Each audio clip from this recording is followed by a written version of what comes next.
Guys, disclaimer lang, hindi po ako doktor or psychiatrist. Ang lahat ng sasabihin ko tungkol sa anxiety ay mga experience ko, karanasan. Ang anxiety pala guys ay maraming mga sintomas na nakakatakot sa pakiramdam. Andyan yung nahihilo ka, feeling mo high blood ka, tapos yung batok mo masakit, sa spinal cords mo masakit, tapos parati kang pagod, tapos paninikip ng dibdib, mahirap huminga, feeling mo may sakit ka sa puso. Ang lahat ng yan guys ay pwede mong malabanan kapag nagpa-check up ka na sa doktor. Magpa-check up ka kung meron kang anxiety guys. Magpa-check up ka sa doktor. I-clear mo yung dugo mo kung hindi ka high blood, tsaka yung puso mo kung hindi ka wala kang sakit sa puso. Kapag sinabi ng doktor na wala ka ng sakit sa puso o hindi ka high blood, huwag kang matakot dyan sa anxiety mo. Kasi lahat lang yan, puro lang niya pananakot. Hindi ka kayang saktan yan. Kasi ilang beses ka na ba sinumpong ng anxiety mo? Ilang araw, ilang taon, ilang buwan ka na ba? Nagawa ba niyang nasaktan ka? Nasaktan lang niya yung sa isip mo lang masakit. Oo, sobrang sama sa pakiramdam. Pero nagawa ba niyang hinihimatay ka? Katapos pagkagising mo, andun ka na sa ospital. Di ba wala? Kasi si anxiety, kapag sinusumpong ka niyan, ano din yan, mayat mawawala na din yan. Ako dati pag sinusumpong ako, ginagawa ko, maliligo ako sa tubig na may yelo, may ice. Yun, malamig. Nakakawala din yun ng nakagagaan din yun sa pakiramdam, mawala din yung yung sintomas niya, yung pagsumpong. Minsan, araw-araw ako may dala ng ganito, white flower, inilagay ko dito sa ilong, dito sa likod. Kung feeling ko mahirapan akong huminga, tapos feeling ko nanakit yung bato ko dito, ilagay ko yan. Malamig kasi ito eh.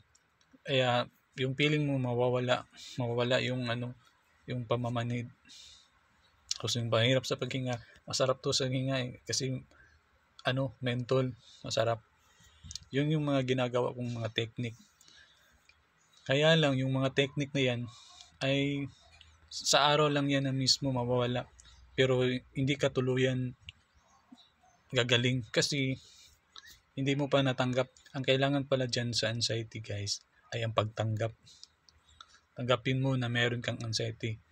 Ilagay mo sa isip mo na ang lahat ng nararamdaman mong masama sa pakiramdam ay gawa lang ng anxiety at hindi totoo. Dahil healthy ka, wala kang sakit. Yan ang sabi ng doktor, di ba? Kailangan mo talaga magpunta sa doktor para malaman mo kung healthy ka ba talaga. Tapos pag sinabi niya na healthy ka, huwag ka nang matakot kasi yung mga sintomas na nararamdaman mo, hindi yan totoo. Isipin mo, ilang beses ka na bang inatake?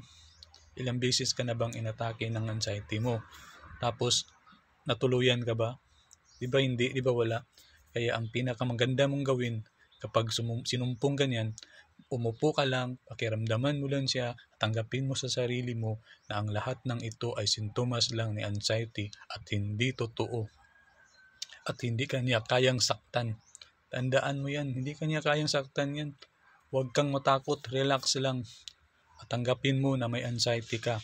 At ang lahat ng mga nararamdaman mo ngayon ay dulot lang ni anxiety at hindi totoo. At hindi ka niya kayang saktan. Yan po ang totoo sa anxiety guys. Magaling kasing gumawa yung yung utak mo kasi gusto kanyang iligtas eh. Kaya nagpapadala na siya ng sign. Kaya ka na nakakaramdam ng mga sintomas. Kaya gusto ng utak mo na iligtas mo sarili mo. Kasi hindi na siya normal eh. Meron kasi tayong anxiety, hindi siya normal. Kahit hindi totoong pangyayari, kinakabahan ka. Feeling mo may nangyayari. Pero hindi totoo yan, nasa isip mo lang yan. Kaya huwag kang matakot dyan. Isipin mo parati na ang lahat na yan ay dulot lang ng anxiety at sintomas ng anxiety ay hindi totoo. Tapos magdasal ka din sa Panginoon. Dasal ka araw-araw, minuto-minuto. Hingiin mo na, Lord, di mo kaya to. Tapos tulungan mo ako. Tiwala ka. Gagaling ka talaga dyan. Sana sa mga nakapanood nito, i-share nyo, baka meron kayong mga kaibigan na merong anxiety at makatulong tayo na lumakas din loob niya at gumaling sila sa pamagitan ng video na to at sa tulong din ng Panginoon. Share nyo po to guys. Please share, like, comments, and subscribe na rin guys. Salamat and God bless po.